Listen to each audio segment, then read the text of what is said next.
What are you working on? Oh, it's this really cool new app where children can upload images both of what they eat and what they look like and then comment on each other's images. Do you have any kind of moderation on this app? Oh yeah, of course. We have a strict policy against what you're not allowed to upload and then an AI moderation team which works to increase overall engagement and app use. And what are you eating? A muffin. They're free in the fridge. Lisa from the office care team just left them there with a note to take one. And you just did, I presume. And you see absolutely no problem with this, do you? No? What are you implying?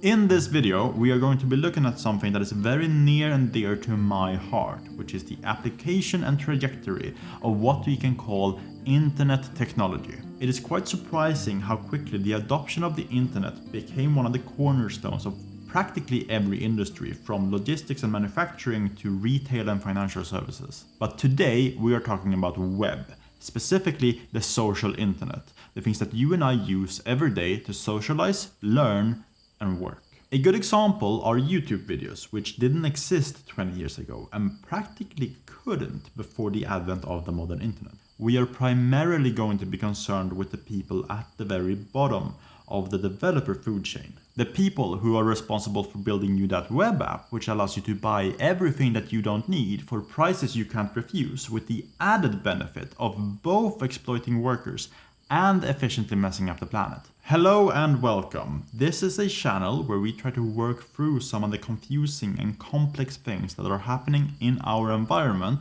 and what we can practically do about it. Because it turns out that there's a bunch of problems that this unprecedented technology can act as a key in solving, if only we were to lean into those aspects instead of actively working against them. And I will argue that the forms under which we in the tech sector are employed are actually standing in the way of realizing what problems needs to be solved in the first place. Not to mention why any such problem-solving task should be undertaken at all. So if you're working in the industry and you feel slightly disillusioned about what you're spending time on every day, please stick around to the end where I will give just a couple of examples of what you could be using those skills for instead. For anyone without development skills, you could do well to stick around too, because there are a lot of things that you can, and I argue you should, be doing differently.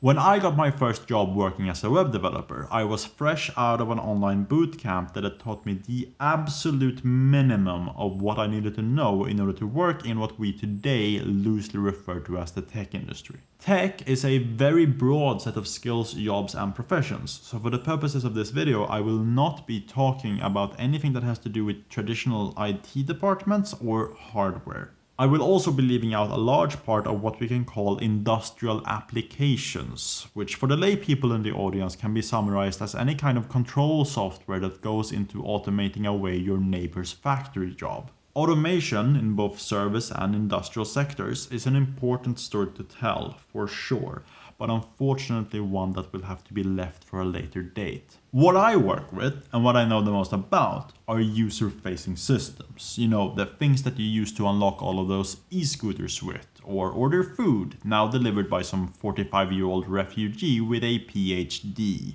To many people, these systems probably seem much more complex than they actually are, especially if we're just thinking about whatever is happening on your phone. It kind of feels like magic, right? You can buy all the train tickets that you want using a device the size of a pocket calendar, if you remember those. Which means that as long as that server is running, there's a whole lot of people who used to work as ticket booth personnel who are now made redundant. And they most likely have no idea as to how they got replaced by a piece of software. Even if most of us could probably agree that this particular piece of automation is a clear win and that reducing the amount of menial tasks to be done in society is a good thing overall, something is clearly missing if the people affected by these changes are never given the resources needed to understand the system that cut them out of a steady income. or how to become employable again in the eyes of broader society after they're made unproductive,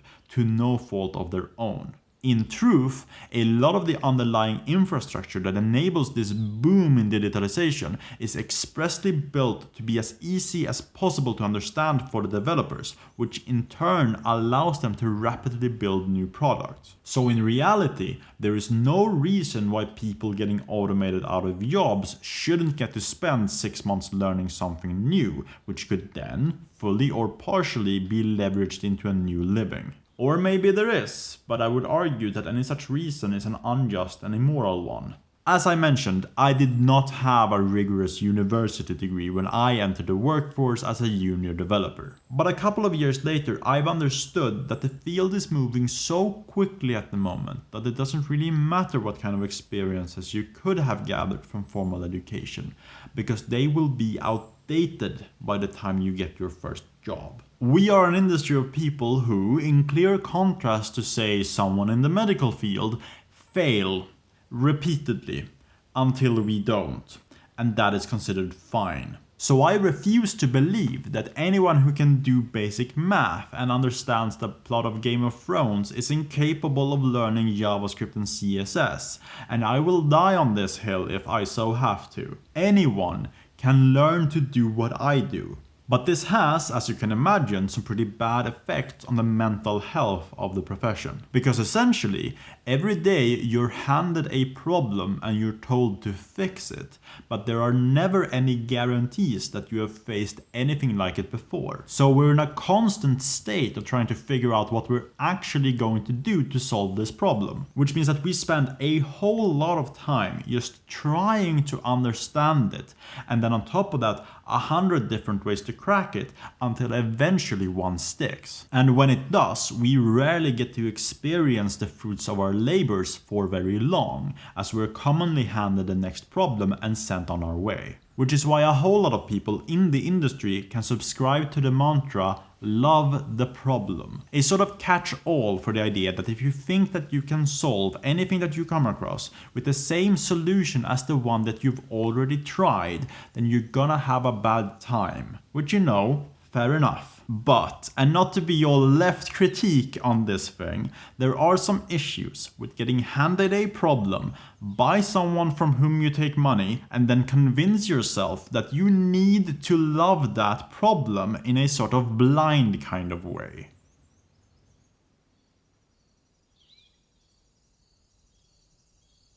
Look, I get it. When you're fresh out of the gates and you're taking your first steps into your brand new career, it can feel like everything is overwhelming and somewhat unstable. For me, the fear was always that I hadn't been told what they expected me to know, and that once I figured that out, that expectation would not line up with reality. It took me a long time to realize that the job of a developer is specifically to learn new things and then leverage that knowledge against problems in order to come up with new and exciting solutions. Sometimes this goes by way of finding a new piece of technology that you get excited about and then learn, and then later coming across a problem to which that tech can be a good solution. And that is a super nice feeling, because then you can go in with a bit of confidence, knowing that you've done something like this before. But the more likely scenario is that you come across a problem which you need to solve and you have absolutely no idea how to do so. So off you go to chase a fitting solution, preferably one that other people have tried out before and which you can pick up with relative ease. This is where the sentiment "love the problem, not the solution" comes in. Basically, all it means is just because you know a solution that you like doesn't mean that that solution is a good fit for this exact problem. It is the software developer's version of the saying, if all you have is a hammer, then the entire world looks like nails. The mantra is really useful when you're first getting into the industry and all you know is a language or two and you've basically been taught using a single set of tools. It is easy to get stuck in the mindset that you can overcome any problem you come across with the things that you already have in your toolbox without the need to learn new stuff.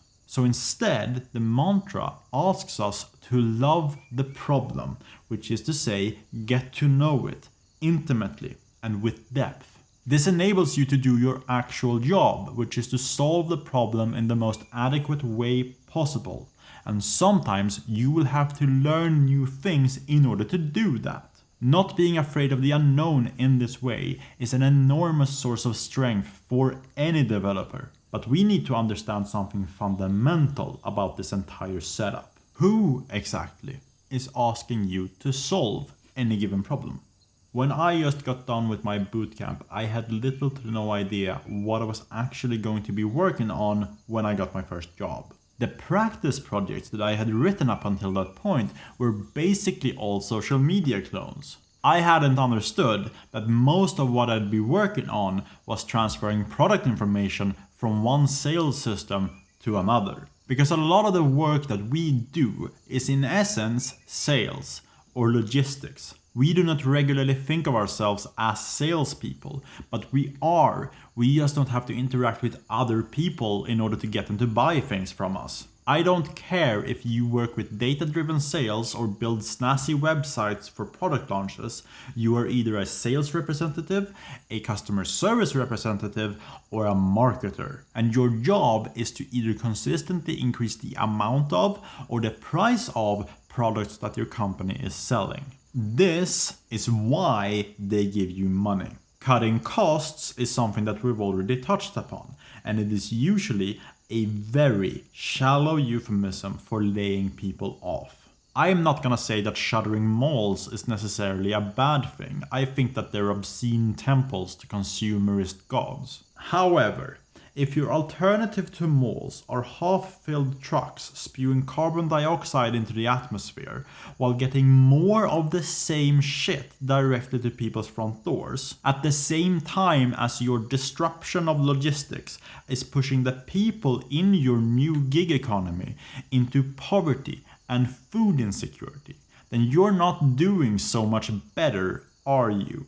The main tool used for increasing sales, on the other hand, is data gathering on your customers' behaviors. Either to be able to more directly cater to your core demographic using targeted ads, calculating when to show what products to people in order to catch them at their most likely to purchase, or to understand what new types of products people would actually buy.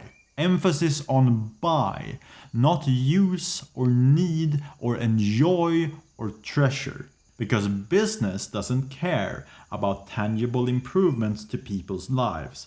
Business cares about line going up. And at the same time, all of the data that this requires is being fed into the biggest surveillance machine ever constructed in the history of humanity. And if you are not afraid of that machine, then I am going to be arguing elsewhere that that is simply because you don't have a deep enough understanding of how it works or what its implicit aims are. But that will have to wait, because in this entire discussion about the problems we developers are handed and the economic function that we hold in society, we have not yet considered whose problems are we actually tasked to solve.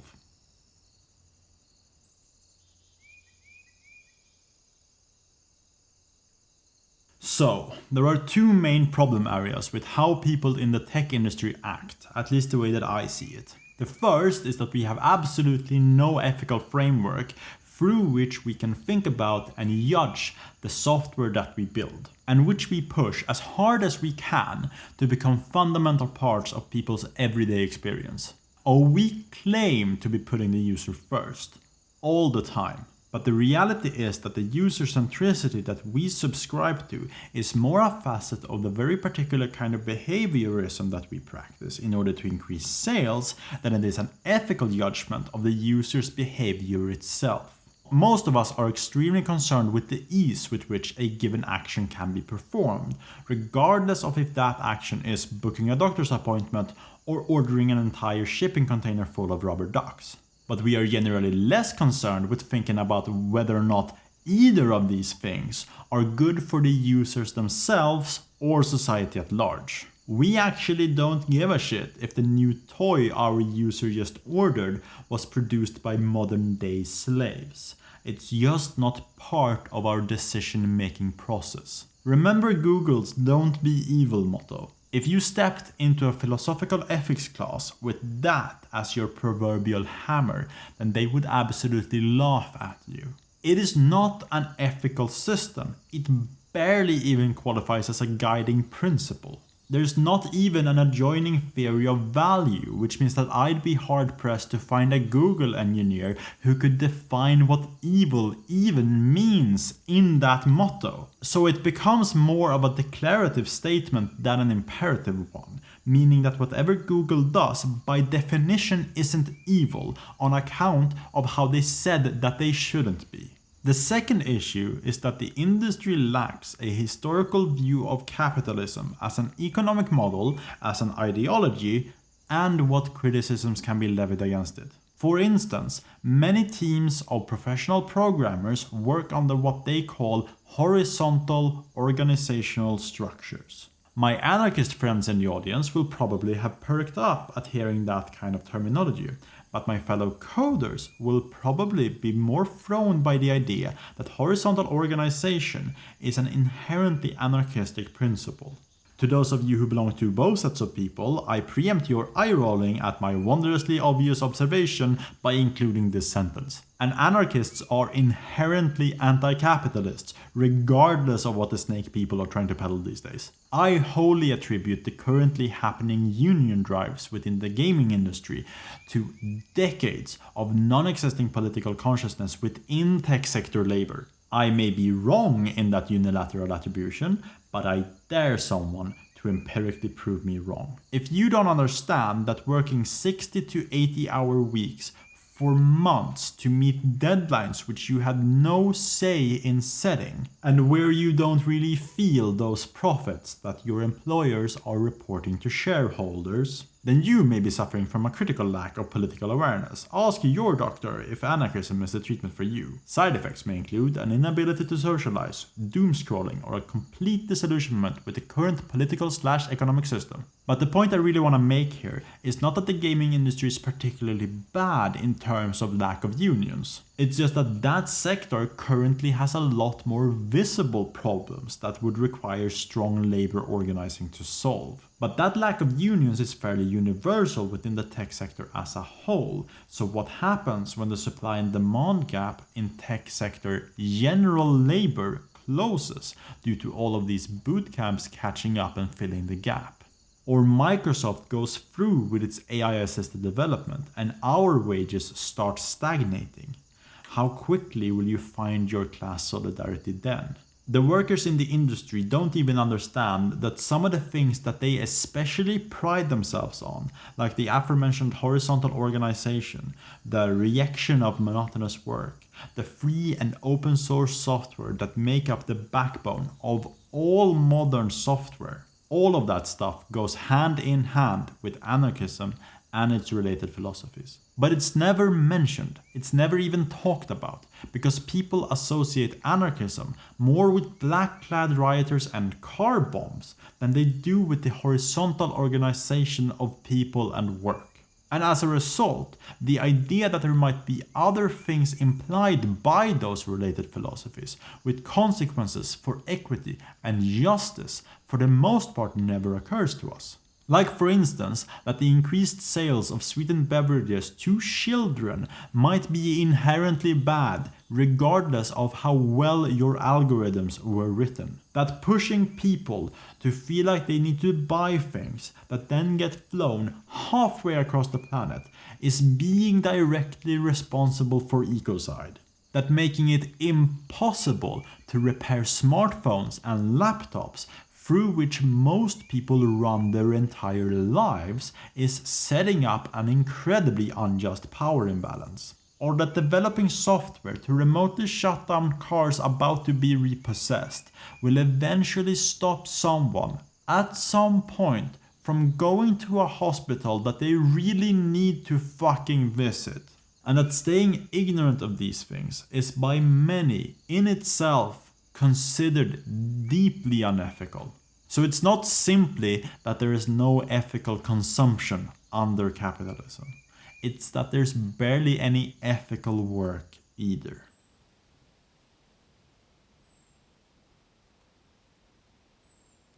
So, with these two factors combined, we end up in a situation where the industry is comprised of people either incapable of or unwilling to fully evaluate the consequences of the software that they're writing. We work, for the most part, on problems that lie in the intersection between the types of issues that we know that we are capable of overcoming and who is capable of compensating us for working on their particular problem. Once the first condition is fulfilled, the second one is the final arbiter of what we actually spend time on day to day. And no, compensate does not only mean pay, even though that is obviously a big part of it. Because there is no problem with getting compensated with 6 weeks paid time off, free infinite coffee, and a ping pong table in the same office where you work on the guidance systems for Hellfire missiles, is there? And sure, we are seeing a shift in the level of compensation that certain companies need to provide us with for us to want to work for them. For instance, from a leaked memo in 2021, it has become clear that Facebook is having some difficulties hiring new software developers, at least in the Bay Area. Facebook, as we all know, is the little brother of the surveillance duopoly that we mostly live under, the bigger brother being Google. But I haven't read anything about their recruitment processes having issues at this point. Additionally, during the pandemic, a lot of software developers have come into conflict with managers over working hours and the fact that commuting is basically company time. Especially as people are told to come back to office spaces after months of enjoying working from home, which saved them a whole lot of hours to do other shit. That other shit is sometimes comprised of complaining on Twitter about having a bunch of your ugly ass apes stolen instead of, I don't know, baking cupcakes, which would be my preference. It's regrettable, but you can't have everything, can you? The important thing, at least right now, is that people in the industry are gradually coming to understand that the time they get to spend themselves is often more valuable to them than the software they write to earn their salary. The rejection of the standard 8-hour workday has also been highlighted in the tech industry for years, which is often seen pushing for 6 or 5 hours instead, which, again, is very close to anarchist principles dating back over 100 years. It was anarchists who fought the hardest for the original 8-hour workday and weekends off in the late 19th century, something which people, especially in tech, seem to either don't know or willfully want to forget. Credit where credit is due though. Besides these fights over remote work and working hours, we might be seeing a reaction of specific companies due to unethical behavior, like Facebook and Amazon. I will, however, not be holding out hope that big tech will crumble by a lack of developers though. Not until the political consciousness of the tech sector labor is raised enough that they're seeing what they're actually being employed to do. And that might take a minute. And in the cases where a reaction is taking place, their entrepreneurial alternatives to big tech are absolute dog shit, as has been pointed out by Dan Olsen of Folding Ideas. When tech bros and the subset crypto bros try to see for themselves what valuable problems they could solve, they invariably do so as a shallow attempt to create great man mythology around themselves, with the actual software mattering way less than their ability to sell it to gullible investors. The result is very often products and services that just attempt to switch out who is at the top of the current economic system, rather than genuinely challenge the centuries-old institutions that divide people into haves and have-nots. Just look at cryptocurrency, which does not create value. No currency does. It merely transmits value and power, mostly from people who've had it to people who are soon to have it. It is in no way helping to fulfill an honest-to-God human need. What it aims to do is to change the rules of global currency trading so that the old guard can be replaced by a new one. But a guard will still exist, and if they get their way, it's gonna be an unbelievably smug one. So the best bet that we all have at this point is to attack the entire system from the outside, because those inside of it sure as hell won't do it. As I mentioned at the top, this video is directed at you, the developer who feel overwhelmed and lost in a world of enormous cash flows, which you entered straight out of university or a bootcamp with no idea if you qualify or not. I don't want to see you get lost in the world of big business and paid off by a salary which you have no idea how your employers can afford. I do not want to see you working on speculative software with the nagging sensation that somehow this was not what you were supposed to do. I do not want to have to read a bunch of mea culpas in 10 years from people who at that point are starting to see the real consequences of overconsumption and feel that they bear a level of personal responsibility. Because right now you do. If you work in e-commerce, or intelligent product marketing, or anywhere close to the industries where you focus on click-through rates and performance metrics, without so much as mentioning what happens to the products that you sell once they're bought, then you're driving this machine.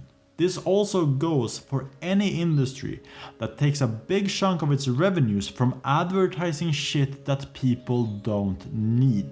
We have, at current, a chance to try to take the internet and the modern world into a radically different direction than the one that has been dominating since the beginning of the millennium. A direction which would at least try to re-emphasize some of the original tenets that people thought it should have become back in the 80s and 90s. A free and open space in which people can experiment and associate freely, provide services for each other at extremely low cost, and share their ideas with their peers to construct the world that they wish to see from the ground up. Turns out, some people are already dedicating their lives towards building this space, and I argue we should all join them.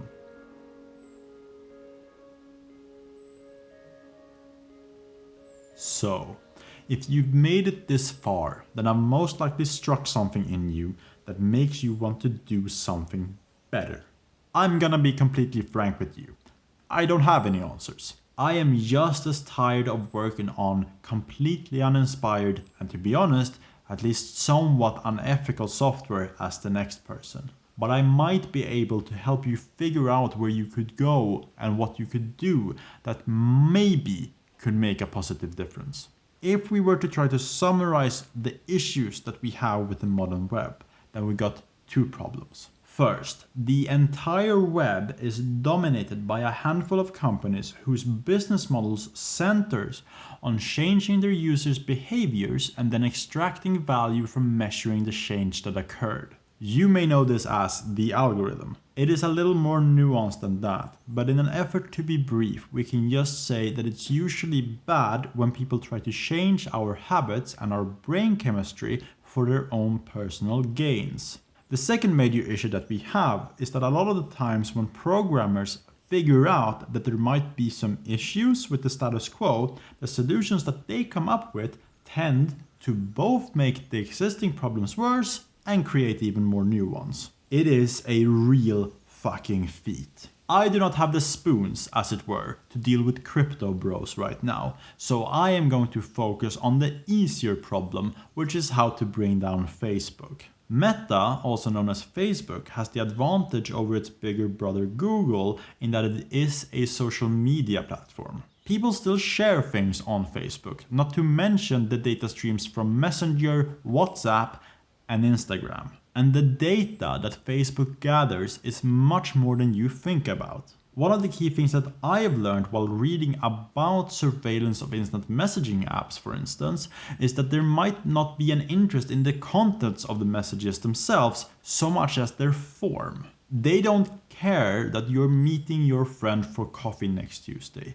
They care about who you're talking to and how many exclamation points you use. Once you and your friend connect to the same Wi-Fi at the coffee shop, the date of the gathering can be inferred, as well as how long in advance you tend to plan these things. That's the type of shit that they want to know about you. Extremely intimate details that you might not even be consciously aware of. But they're aware, and they're using that understanding of you as a consumer to get you to buy stuff from whoever is paying them the most at the time. The end result is a machine that would die without increased consumerism. That is the only available outcome.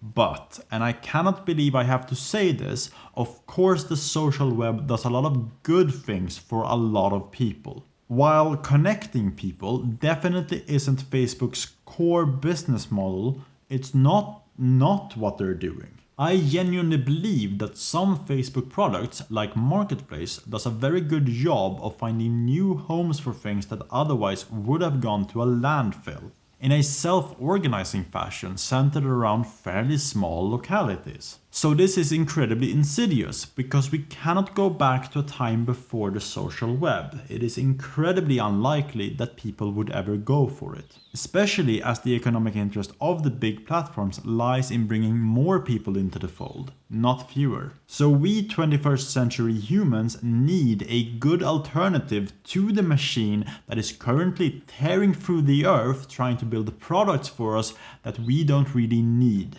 We can't just have the options of A, stay on Facebook, and B, set fire to your smartphone and touch grass. We need a third option, which I say is C, a series of social media platforms which are not controlled by a single actor and which do not run on revenues from behavioral data and advertising. Luckily, I don't have to do anything other than say that. Most of the software is already out there.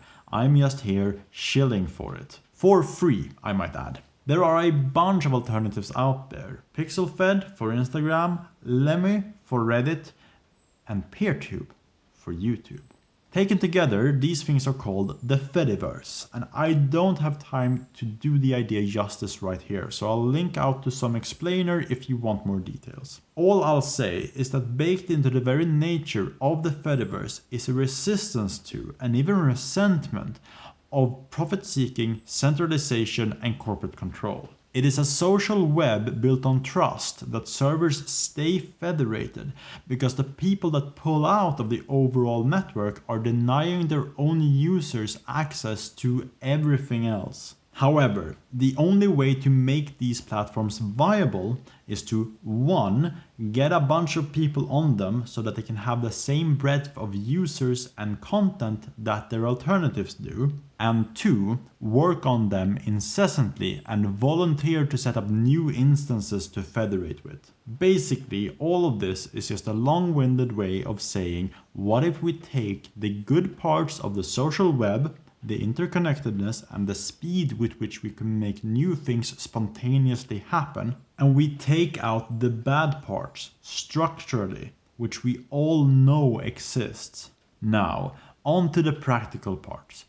There are obviously a lot of things that needs to happen to make this a reality. One of the major things is that there's still a lot of development work that needs to go into these platforms. In general though, they are open source and anyone willing to help will be accepted, and anyone can set up a new instance and federate with the rest of the world, which is kind of the whole point. But before this system is ready for mass adoption, that development first and foremost needs to happen. We can't really expect people to abandon corporately owned public squares if the alternatives are literally on fire, can we? So if you're a developer, or maybe even more importantly, if you're a designer or a translator or a UI copywriter, then I implore you to go find a project which you can get involved with. And even if you have none of those skills, you can still moderate, for instances, and you can still find projects that you want to financially support if you have the means for that. For me, I am mostly concerned with setting up and hosting new instances, because the Fediverse lives and dies by the amount of instances that each project has. I am also slowly trying to get involved with the development process of the Bookworm project, but it's proving a bit difficult on account of how I don't know Django. Anyway, if you're interested in this, but you might be unsure where to start, then leave a comment down below or send me an email or send me a DM on Mastodon and we can talk. I might be able to help you figure out where you can go to learn more.